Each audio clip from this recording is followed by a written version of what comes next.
Bueno, gente, pues, ¿qué creen? Se me cumplió un deseo. Hace poco hice un video sobre la biografía de Martin Luther King Jr. Y pues, ¿qué crees? Me atreví a contactar al autor.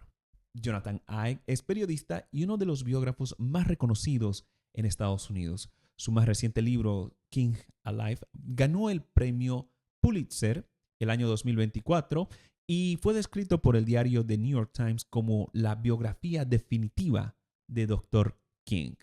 Pero Jonathan no solamente ha escrito sobre la vida de este gran personaje, sino también que tiene otros 6 libros, 4 de ellos que se han convertido en bestsellers.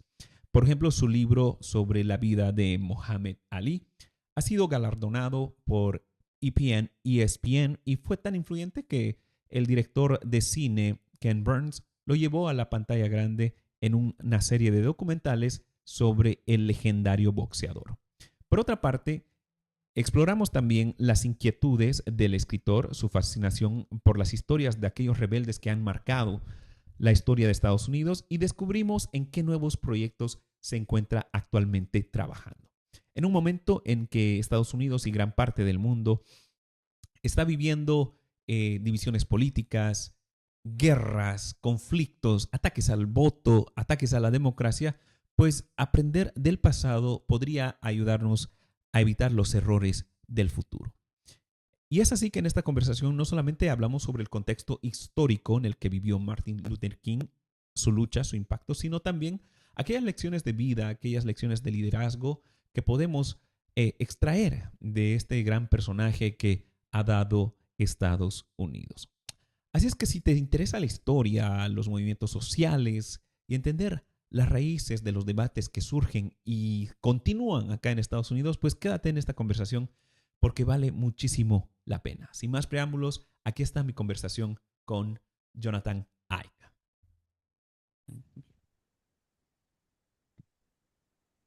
Jonathan, thank you so much for being here. My pleasure. Thanks for having me. Jonathan, you wrote perhaps one of the most important books of this decade, King Alive. And yeah, I wanted to talk to you about that. And I'm very honored that you gave us the chance to have this interview. Well, thanks for inviting me, Juan. I wanted to start with the context, right? Because I come from Bolivia, right? And when I was reading it, I realized there's some parallels, right? In Bolivia, for example, indigenous groups, indigenous peoples didn't have the same rights than the majority of, or actually the minority of the country, right? Indigenous peoples are the used to be the majority in back in Bolivia. But I wanted to talk about the context of the U.S. because in Latin America we learned that through movies, and I learned that that is not necessarily the most accurate way of seeing it. And growing up, I remember, for example, my first exposure to it being Forrest Gump, right? And through that 60s era. But what is that context under which Martin Luther King is born and has this fight for civil rights? Well, it's interesting to hear you say, in Bolivia that the indigenous people were the majority, even though they were treated like second-class citizens. And in some places in the American South, that was also true. In places like Alabama, enslaved people who were forced to come here from Africa and came here in chains, made up the majority of the population. But they had no rights. They were enslaved. And then even after they were freed from enslavement, they still suffered as second-class citizens, where they were denied the right to vote, where they were denied the right to use public spaces that white people were using. They were denied the right to go to the same schools. In some cases, they didn't even have adequate schools. So Martin Luther King is born in 1929 and comes along in this environment where all he and his family have ever known is second-class citizenship. He's born in the American South in Atlanta, but we've seen some progress by the time he's born. By 1930, we've started to see some push happening, and King's parents and grandparents had been pushing for equal rights. And you get to this point, this breaking point, really, after World War II in this country, where, and we see this all over the world after World War II, there's this sense of a new world order, that colonial nations are rising up and saying, we don't have to be colonized anymore.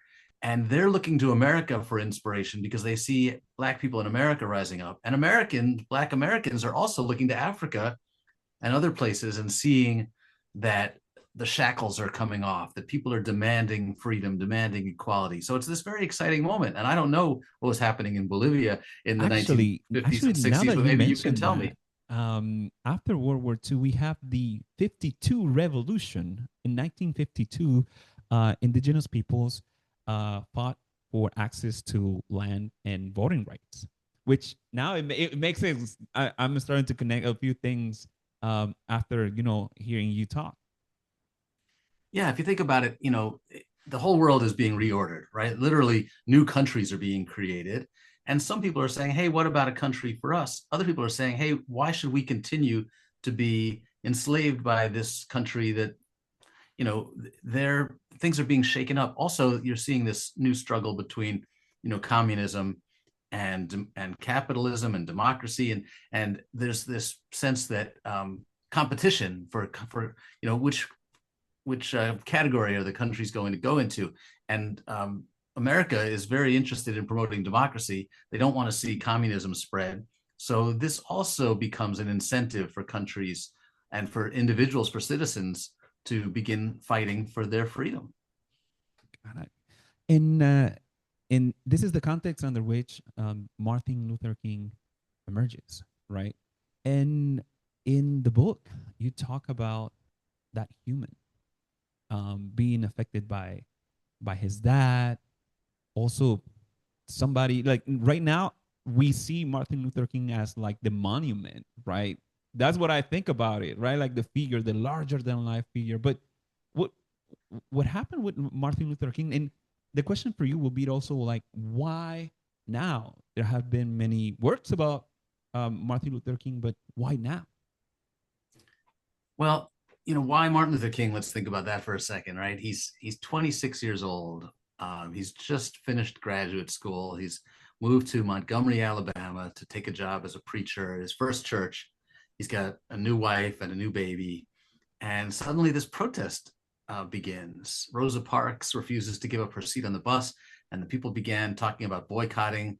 They're not going to ride the buses until the city changes, until they desegregate those buses. And Martin Luther King is asked to come to a meeting on this subject. So he's not famous yet. He's not a leader. In fact, most people in town don't know who he is.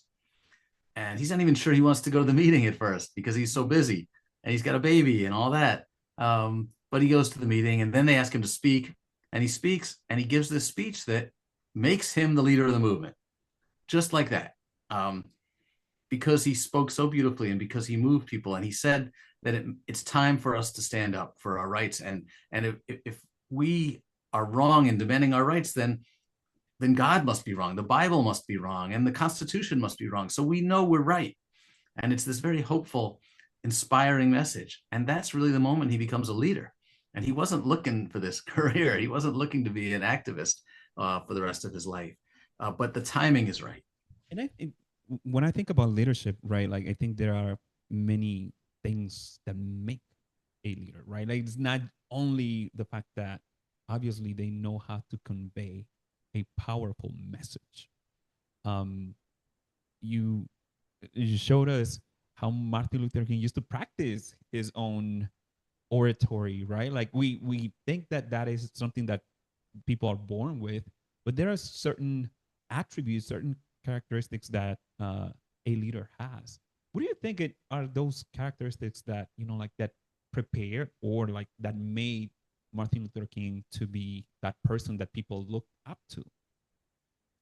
That's a great question. And there's never an easy answer for a question like that. But if you think about it, first of all, he's very lucky that he's born in Atlanta, in this neighborhood where Black people own their own businesses, where there are Black churches seemingly on every street corner, and Black preachers can't be fired by their white bosses, so they can speak out a little bit more than some other Black people can at the time. So he grows up seeing these Black leaders who are not afraid, who are standing up to authority. And he's incredibly curious and ambitious. He tries to sneak into school a year early when he's only 5 years old. He skips a couple of grades. He's got this fire in his belly to do something great. And when you go to Morehouse College, actually, I'm wearing the Morehouse t-shirt today. When you go to Morehouse College, the thing they teach you is that you're privileged to be here. Not too many Black people got to go to college in the 1940s and 50s. This was a big deal. You better do something with it. You better serve humankind. You better serve your people. That's a responsibility of being a Morehouse man. And King absorbs that lesson and decides that he has to do something with his life to make the world a better place. And the Bible teaches him that too. The Bible says that we're all equal in the eyes of God. So that means if you're going to preach the Bible, you better work to fight for justice. So all of that goes into the ingredients that make King a leader. But at the same time, I think one thing that you also captured a lot is that he was a human being of flesh and bones, which while reading the book, I was like, wow, I probably didn't know to the extent that he endured depression. Can a leader, now we look at him as this larger than life figure, but he did suffer for a lot. Can you tell us kind of like what were those human elements of Martin Luther King that despite being a hero, he was still kind of like a human. He was a human. Yeah, he was very human. And I thought it was a really important goal for me with this book, is because when you create a national holiday and a monument in Washington, D.C., and 100 schools and 1,000 streets named after a guy, you tend to forget that he was a guy who, chewed his fingernails and smoked cigarettes, but hid them from his kids, and and suffered from moments of doubt. Even at the peak of his fame, he's writing to his friends and saying, I'm worried, like people expect me to do miracles and I don't know what I'm doing. I'm making it up as I go along. Um, he felt like a failure sometimes. We all feel sometimes like we're not living up to our potential. He felt like a failure. He felt like he was letting people down, and it really wore at him. And I wanted to embrace. I wanted to talk about his flaws. In fact, not just the depression, but he was also not faithful to his wife. He was a plagiarist. He plagiarized his doctoral dissertation. I want us to understand the person. I don't necessarily think we need to judge him, but I think that if we see him as a human being, we can better appreciate all the great things that he did, because he did them with all the same normal human frailties that we possess, all of us. And I think sometimes we tend to try to equate, right, like a hero with these certain qualities that they have to fit in, right? Otherwise, they are not. And I can tell you, for example, like there are in my life, there are heroes like soccer players, right, that are amazing at their craft, but like Maradona, right, like the Argentinian player, like he loved to party, he loved, going outside and doing things like could include alcohol, women, and this and that, and at the end of the day, people still love him, right? Like they tend to understand that, there's that complexity in human beings, and I really really love that. But um, very related to that, you also mentioned, and I think it's a big part of the book, the fact that he was being spied by the government. Um, can you tell us like what is the significance of that? And if I am not mistaken, that is kind of like is that recent information that we are learning now, that the magnitude of the spying efforts from the U.S. government? Well, we're still learning the magnitude. We've known for a long time that the government was tapping his phones and planting listening devices in his hotel rooms, but we're learning more detail, and we're learning that it wasn't just the FBI, that presidents were involved too. But it's so important to understand this, and I felt like it was important to acknowledge that King was flawed, and that I quote from some of the conversations he had with women on the phone where he's flirting with these women. But I think what's most important about the FBI surveillance, those tapes, what's most important about them is what it says about our government and how they were out to destroy King.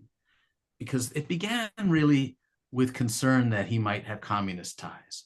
So that's how they decided in the first place to begin tapping the phones of some of his associates. They were worried that the Communist Party might try to infiltrate the civil rights movement. And this was at a time of a lot of paranoia about the communist infiltration in America. But after they listened to those conversations for a while, they could tell that there was nothing related to communism going on.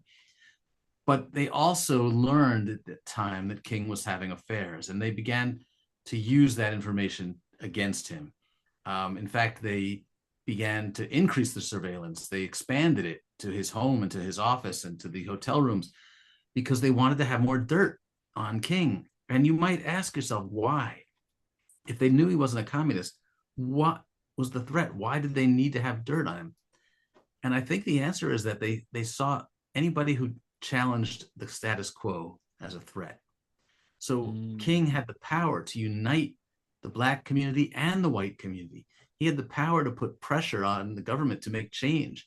And people like J. Edgar Hoover, who was the head of the FBI, they didn't want to see any change. White supremacy was very good for them. They had had power for 300 some odd years and they wanted to keep it. Why should they share it with minority communities? So King was a threat. He wasn't a threat to America. He was a threat to their vision of America. And I think that that fear or that idea of challenging the status quo, challenging power, it was also in this time during the Cold War was extended to Latin America too, right? Where many people were called subversives, communists, and a lot of dictatorships emerged during these years that they were very harmful in the case for example Chile, Argentina, Bolivia, and other countries. Like they caused a lot of harm and repression to people. In our case, in the case for example Argentina, that was it was brutal. They literally disappeared people. So it's interesting that it is happening kind of like in parallel. These things are happening kind of like in parallel. But obviously this work that is happening, like this organization or the organizing happening during the civil rights movement, ends up having tangible outcomes. And also kind of like I wanted to ask you, like, what is that King is able to lead towards? Like, what are the results of that organizing? Well, to start out with, he creates this incredible grassroots movement where really for the first time in American history, ordinary people feel like there is a good reason to stand up and be counted, to fight, to march, to refuse to shop in white-owned businesses, to refuse to ride buses, to try to shut down cities, to shut down the economy until demands are met. And we see this push lead to huge breakthroughs in legislation. We get the Civil Rights Act and the Voting Rights Act, some of the most important legislation in American history, now being undermined by recent Supreme Court decisions, which we can talk about. But what's most important is that people overcome, and this is really one of King's greatest accomplishments, people overcome their fear. They overcome the feeling that they can't make a difference. And they stand up to the American government. They stand up to these racist white Southern police officers. They get thrown in jail by the thousands because they believe that the country can, will, and must change. And that's a movement that we see happening all over the world. We see people standing up to dictators. In this country, it's not dictatorship, it's standing up to these racist Southern regimes that have been keeping people controlled by their fears. If you speak out, you might, the Ku Klux Klan might come and burn your house down in the night. You might go to jail and never come out, never be seen again. You might be people disappeared here too. They disappeared into state prisons in Florida, Mississippi, and Alabama, and were put on chain gangs, and their bodies, thrown in ditches and covered with dirt. Families never heard from them again. So that's what the civil rights movement did. For starters, it helped people overcome their fear and stand up to authority and stand up for justice.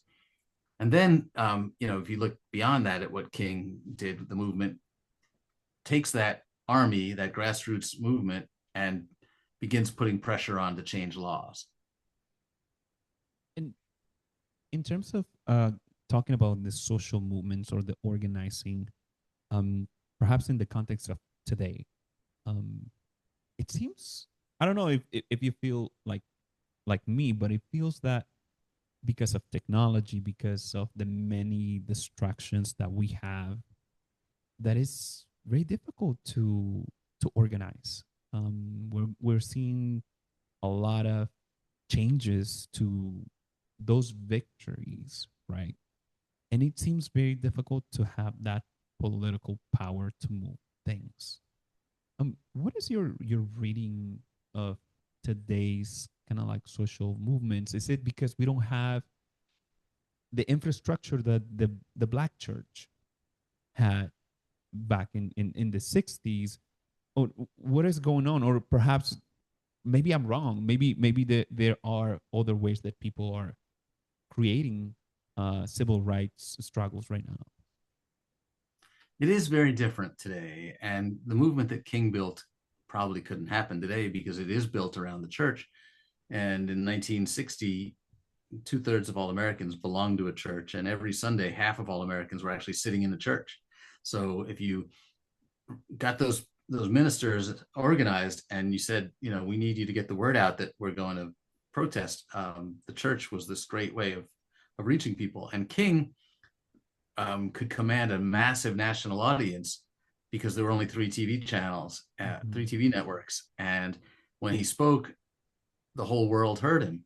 And that's so our messaging is much more divided today. But I will say at the same time, we have tools that King didn't have.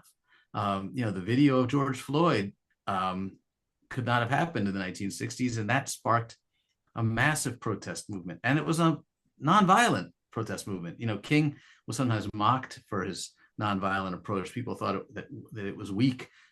He said, no, pacifism is more muscular than violence. Pacifism requires greater strength than violence.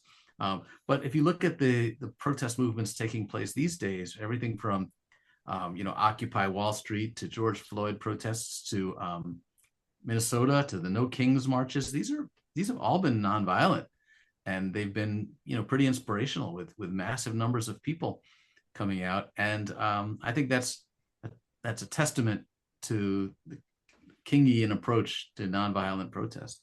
And so I think it still works. You mentioned Minnesota, and I'm an immigrant, and I feel the issue of immigration right now being very, very close to the hearts of a lot of immigrants, right?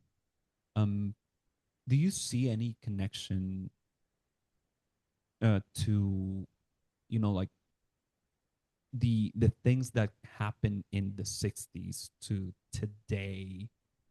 Right now, it seems that immigrants are are to blame for inflation. How I heard JD Vance the other day saying we don't have housing because immigrants are taking all the houses, and we don't have jobs because immigrants are taking all the jobs, right? Is there any connection in terms of this way of seeing the world that somehow tries to put down certain groups of people? Yeah, I mean, I hate to say it, but I'm afraid it's human nature. There's always been this fear of the other, that for me to give someone their rights means that I'm going to lose my rights. I mean, that's what drove thousands of years of anti-Semitism, the feeling that Jews are coming for our institutions. That's what drove anti-immigrant hatred in the first part of the 20th century in New York. The Irish are coming for my job, and it's what drives some of the backlash in the 60s too. You're going to let Black kids into my school? That's going to ruin my kids' education. It's this fear that somehow there's not enough, as if there's a zero-sum equation that if you get educated, my kids can't get educated. If we let Black kids into our country club, there won't be enough golf. There won't be enough room on the golf course for us white people. Like it's paranoia. It's a part. I hate to say it. It's like there's a part in our souls that hungers for hatred, that we have to have someone else to hate. And I think that's what we're seeing now with the support for this anti-immigration movement. Immigrants this country is a country of immigrants, and there are some people who want to ignore that and they feel like sharing this country is bad for us, when in fact it's the opposite. That's what makes us great. So I think that it's an unfortunate, it's more than unfortunate, it's a tragic course that we're on right now, and I just have to hope and pray, and we have to keep fighting to be better. Yeah, and also something that is connected to kind of like the later days of King's activism was a fight for inequality, like against inequality, and it went beyond racial justice. Obviously, it started becoming more into like the fact that there's huge inequalities in the U.S. as well. What do you think in terms of like today? We're seeing a lot of inequality, a lot of people with, I mean, especially the tech bros with a lot of power. There's a lot of money in politics. What do you make of that, and what can Martin Luther King, teach us about like how do we counter that? Yeah, I think King was a prophet. I think he saw the direction this country was headed, and he tried to warn us, and we didn't listen. Because right before he was assassinated, he was preparing for what was probably his most ambitious and audacious protest movement. It was called the Poor People's Campaign, and he was going to bring thousands of people to Washington, D.C. and occupy Washington, D.C., shut down government until we change the way capitalism works. And he said, you gave us the right to have a hamburger at a lunch counter in Birmingham, but what good is it if we can't afford a hamburger? And all this stuff, the Voting Rights Act and the Civil Rights Act that had been passed, hadn't really cost a dime. It was time to pay. And until you made reparations, until you paid for the sins and began to address the injustice and did something to correct that injustice, you were never going to have a healthy society. And some people think that's what got him killed, because when he began talking about capitalism, the government, which already was making his life miserable, became even more obsessed with shutting him down. And we don't know if the government, some people think the government, participated in King's assassination. I think that what we can say for sure is that the government created the conditions in which some people would hate King enough to want to assassinate him. Yeah, no, I think there probably is a lot of conspiracy theories in regards to events that like end with the lives of very important and prominent people. In this case, Dr. King. And I wanted to talk to you also like about your work in terms of like you have also written about other figures that are prominent, that have been prominent in their own areas, right? Like Muhammad Ali, Al Capone, and I wanted to hear from you. What is it that you're teaching through stories? What is it about the human aspect of it that like makes you write and be passionate about what you do? Well, I think first of all, we live in a very selfish age where we can basically just post pictures of ourselves on social media all day and feel like the whole world cares about me. And books are a great way to get outside yourself and to think about other people. If you're reading Huckleberry Finn or, the works of Gabriel Garcia Marquez, you take yourself into another world. and you begin to think what it must be like to be another person. It's a great expression of empathy. So biography is in some ways a really clear path to that goal of empathizing, because biography asks you to consider what made Martin Luther King or Muhammad Ali who they were. And if you spend, a month reading one of my books and getting to know these characters, you begin to think about the world differently. So I think that books are just, fiction and nonfiction are great vehicles for that. And I'm drawn in particular to characters who rebel, who think they can change the world, who dare to do something different, even if it's, maybe a bad guy like Al Capone. He Yeah. still challenged authority in a way that we should think about. What made him have the guts to do that? Yeah. No, I really wanna like learn about Capone through other books, but very like it was not necessarily full extent, but it is true, right? There are these figures that at some point in their lives they do things that oftentimes challenge, as you said, right? Challenge authority, and they definitely become things of themselves, like Muhammad Ali. When I used to see his interviews, right? The way that he would go out to speak about who he was and what he was fighting for. It seemed like somebody who was there not just for himself, even though he talked a lot about himself, but definitely had an identity to himself. And I want to say one more thing about Al Capone, which we sometimes don't think about, is that he was an immigrant. And his parents came from Italy, and prohibition. This, remember, I mean, America has never had a law, an amendment that was designed to restrict freedom. This is the first amendment to the Constitution that's designed to restrict freedom. Why do we ban alcohol in this country in 1920, 21? In part, it's because of anti-immigrant attitudes. Oh The wow, I didn't immigrants are know. drinking too much. They're getting too out of control. They're dangerous. They're violent. They're going to hurt us. Alcohol is turning them into, abusive, reckless people, and we can restrict it. And the rich people are still going to be able to get their alcohol. Or, we can just, we've got wine cellars. We'll be fine. But like, it was actually, and that's partly why Al Capone was so popular, because he was standing up for the little guy, including the immigrant. Oh wow, that's revealing. So I think I'm gonna add the Al Capone uh book to my reading list. But Jonathan, what is next for you? Like, are you working on another book? Like, what books or what people interest you? If you can reveal that, what is next for you?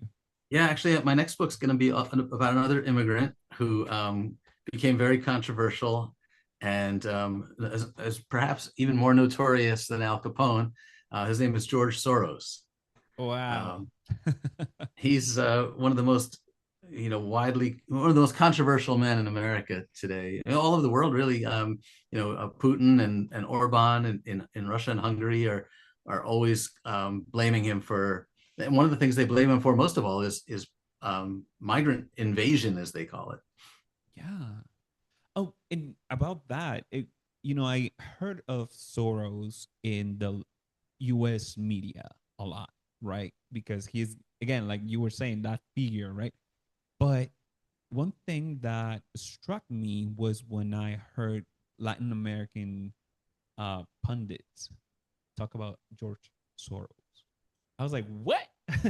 Because it has kind of like become this international kind of like conspiracy theory that even Soros not just acting here for the US, but also in Latin America. And that really struck me as something that, like, I don't know. It was just surprising to me that somebody who's mainly in the US media was started to appear a lot by, especially you were saying it, right wing media in Latin America. Yeah, he's become the easiest person to blame for just about anything all over the world. He was a big factor in the last election in India. People just attach his name to anything, and it makes it controversial. Yeah. Jonathan, is there anything important we haven't talked about? That any lesson, any message that you may have from your work and you have done so far that you would like to leave us here? No, but I guess I would just say that right now we're seeing a lot of King's accomplishments pulled apart. You know, we're seeing the Voting Rights Act gutted by a recent Supreme Court decision. And immediately after that Supreme Court decision, we're seeing politicians swoop in and try to redistrict to eliminate, in many cases, the vote or dilute the effect of the vote of the Black community. And these are things that we thought we had won. And I think the moral of the story is that there's always this push and pull. Every time we see progress, there's a backlash. And you know what King teaches us is that you have to keep fighting. That it's a long-term fight, and you can't give up hope. You can't become dismayed. You know, it's easy. I think a lot of us today feel like, well, we can't do anything. You know, it's just we can't stop global warming. We can't stop ice. We can't, but we can, and we have to keep fighting. We can't give up hope. I mean, King was arrested 29 times and had his house bombed and was stabbed in the chest. Had the federal government trying to destroy him, trying to get him to commit suicide, and he never gave up. He only got more radical as he went along. So I think that's what I try to take away from his story, that you know you just can't lose hope. You can't lose hope. We are going to leave in that hopeful note. Jonathan, thank you so much for joining us, and hope to see you some point in the future when you're done with the next book. Thank you, Juan. Great talking to you.